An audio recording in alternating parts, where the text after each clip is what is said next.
He was the true father of Jackson's Democratic Party, having organized it in the 1820s, and he was Andrew Jackson's hand-picked heir in 1836. This endorsement gave him the election. Number 8, Martin Van Buren, Democrat, 1837 to 1841. Age 54, from New York. Van Buren was the ultimate political protege and the ultimate political machine politician. The skills he had as kind of a backroom political organizer were great at making him a builder of a political party, but did not serve him so well in terms of actually leading the nation as president.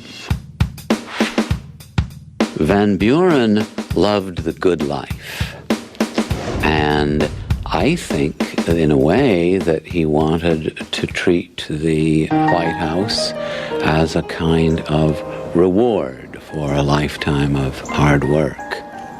Unfortunately, history didn't cooperate.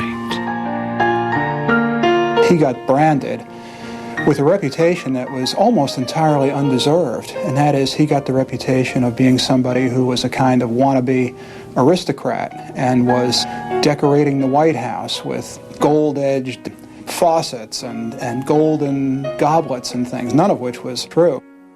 But Van Buren conducted himself in such ways that it seemed like it might be true. He's seen as a man who is characterized, at least anyway by his enemies, as an effete dandy. A man who perfumes his whiskers and who wears a corset.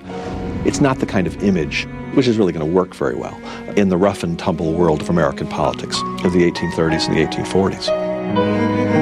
When Van Buren took the oath, he certainly inherited the high hopes of Jackson's presidency. But he also inherited the financial ruins of Jackson's bank war. No sooner is he inaugurated than the Panic of 1837 begins. Van Buren got socked right off the bat with having to respond to an enormous crisis of unemployment, of bankruptcy, of economic depression in all its ways. And it gets progressively worse as time goes on.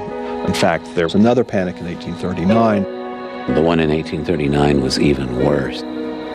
It was caused fundamentally by a glut in the cotton market. And of course, cotton production was the backbone of the American economy. So when the price of cotton collapsed, the American economy collapsed. No president had ever had to deal with anything like this before. I don't know that any president would have been up to the job, but Van Buren certainly wasn't. As a man who had spent his entire career straddling the fence on issues, Van Buren was incapable of making tough decisions, such as the annexation of Texas. He ducked that question, fearing it would inflame the brewing slavery issue. As for the ailing economy, he had no real plan. By the time 1840 rolled around, the country was in such a deep depression that it would have been obvious to all observers that Van Buren was bound to lose, that the Whigs could have run anybody and beaten Van Buren, and if they had known that, the Whigs would have run Clay. But instead of nominating Henry Clay for president, the new Whig Party chose William Henry Harrison because they believed he was the candidate who most resembled Andrew Jackson.